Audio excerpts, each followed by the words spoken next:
Marvel has a Blade problem. 6 years ago, when Mahershala Ali came out on the Hall H stage and put on that Blade hat and was announced as the Blade for the MCU, it was probably one of the most hyped moments in Hall H history. Fast forward to 2025, and it's one of the saddest. After multiple iterations, writers, directors, cast members, we are no closer to a Blade than we were in 2019. The film was pulled off the 2025 release schedule, and we don't know when and if Blade will ever come out, highlighting Marvel's inability to adapt post-Endgame. Hey Internet, I'm Chris, and this is the place on the internet where I talk about comics, movies, games, and things I'm generally passionate about. Before we dive into Marvel's Blade problem, please leave a like, comment, and subscribe. For years, I thought there was only going to ever be one Blade. There's only been one Blade. There's only ever going to be one Blade. And I think the rest of us also thought that. Wesley Snipes embodied that character and elevated it to a level that we all thought was impossible. When I was a kid, when that movie came out, I had no idea it was a comic book character. I only found out it was a comic book character when Blade appeared in Spider-Man the Animated Series. And I was watching that episode with Morbius and Spider-Man, and then I think the Punisher even appeared. And I was like, wait, is that like Wesley Snipes' Blade?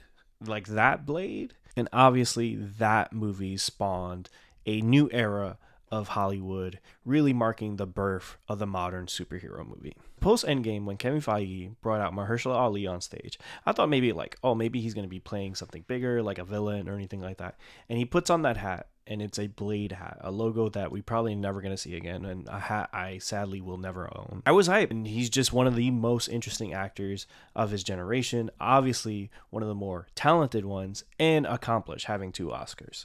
So he was a perfect fit. And it seemed like Marvel was sort of understanding that, hey, post-Endgame, we might not be doing Avengers movies at the same clip as we were doing before.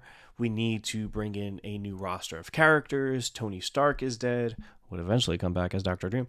But at that time, they're like, all right, let's usher in this new era. Let's highlight new characters that are eventually going to lead the Avengers. And now we're in 2025, and it looks like Mahershala Ali may never get to play Blade, which is insane because when he met with Kevin Feige, and Kevin Feige has talked about this on the record, that Mahershala was his suggestion that he would play Blade. And I think it is crazy that Marvel has not figured out how to make a Blade project happen. Now, you could say Mahershala has had a lot of input on the script, and maybe he's not satisfied with the progress or anything like that. But I tend to believe that Marvel's just trying to figure out a way to sort of fit Blade into this Marvel Cinematic Universe, which I think is a problem because the reality is it should be as simple as, hey, putting Mahershala Ali in a trench coat in a club with techno music and have him kill vampires. It really isn't that hard. Yes, it is the Marvel Cinematic Universe, so you should pepper in maybe some Easter eggs and stuff like that, but it really isn't that complicated. If you've seen Werewolf by Night, which I think is probably one of the best things Marvel's done since Endgame, the only thing it really does to address the fact that this is set in the Marvel Cinematic Universe is at the beginning of it, there's a little graphic like, hey, these are where the Avengers play, which is up there, and this is where we play, down here. And I get it. And I think most people that watched that understood, hey, this is a separate part of the Marvel Cinematic Universe. And again, they're just making things way too complicated. And it's a problem they seem to do a lot, especially since Endgame, or maybe it was something that was always a part of the Marvel DNA, but obviously after Endgame and sort of the lack of direction and all that, I think it's been sort of exposed at a higher level. Because you see projects like, for example, Daredevil, Born Again. I didn't really like the season almost at all. There's some really cool moments, and I think Charlie Cox and Vincent D'Onofrio really carry that series and their performances. That even had a creative overhaul because they were trying to do something that was more of a legal drama and stuff like that, when it really, from the beginning, should have been just like, hey, let's just do the Netflix show but season 4, and that's what they should be doing with Blade. It's like, hey, let's just do what those first 2 Blade movies did, but with modern CGI and with Mahershala Ali as Blade. Just do that. That's the first Blade movie is just groundbreaking because it's just so cool. Wesley's so awesome in it, and I think Mahershala is that cool, but he's also getting older. At this point, when they eventually get to that Blade movie, he's gonna be an old man Blade. He's gonna be looking like Wesley Snipes did in Deadpool 3.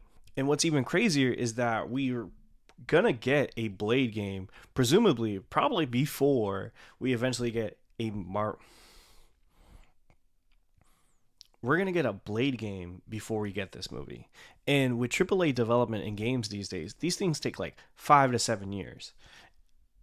Yeah, it's going to look like it's taking 7+ years to get Blade to happen. Now, if they make it for under $100 million and they keep it low scale, like hopefully is what they should do, maybe, hey, they get a script together, they could get it out by next year. But I doubt that. Like, they have Avengers Doomsday coming out next year. You know, they got Secret Wars. And I think Blade is probably going to take a back burner, which is really sad, especially when you consider how important Blade is to the modern superhero movie.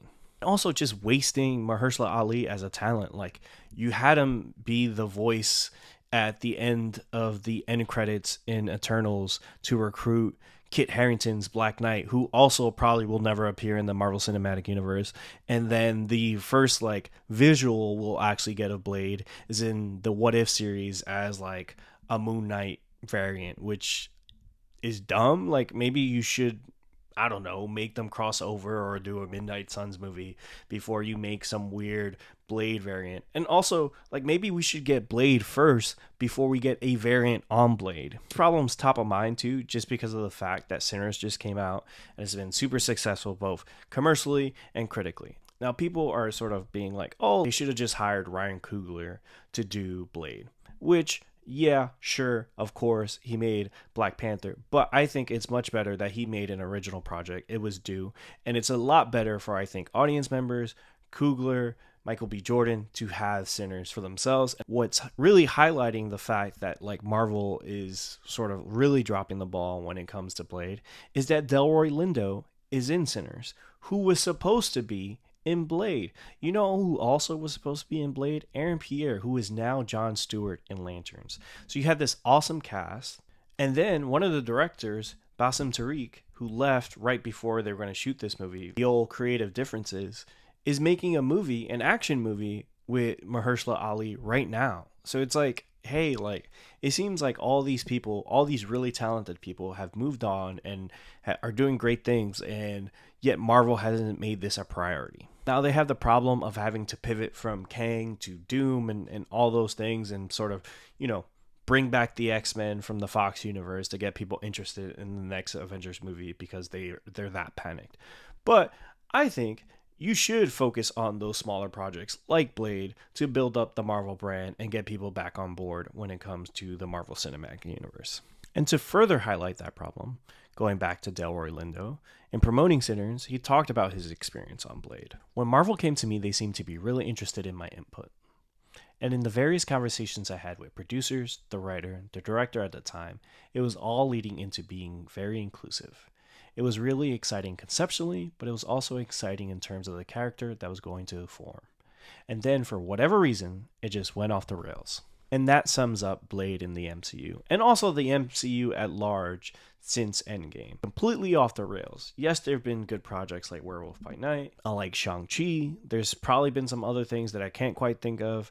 And some things haven't been as bad as people have said. I like She-Hulk.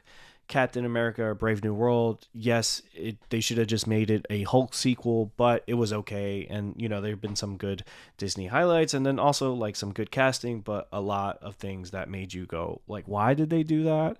Obviously, they wasted the Kang storyline. It's just weird to me that they can't find a place for Blade because they don't really need to find a place. They could just make a Blade movie. Like, hey, make that a focus. Like, if you're going to put it on your slate, like, we have to make this movie. Get Mahershala, get the director he wants, and make it happen. Because at this point, it is really embarrassing that they're not able, they just can't figure it out. They just can't, you know. It's like those scientists in the first Iron Man movie trying to figure out how Tony built that arc reactor.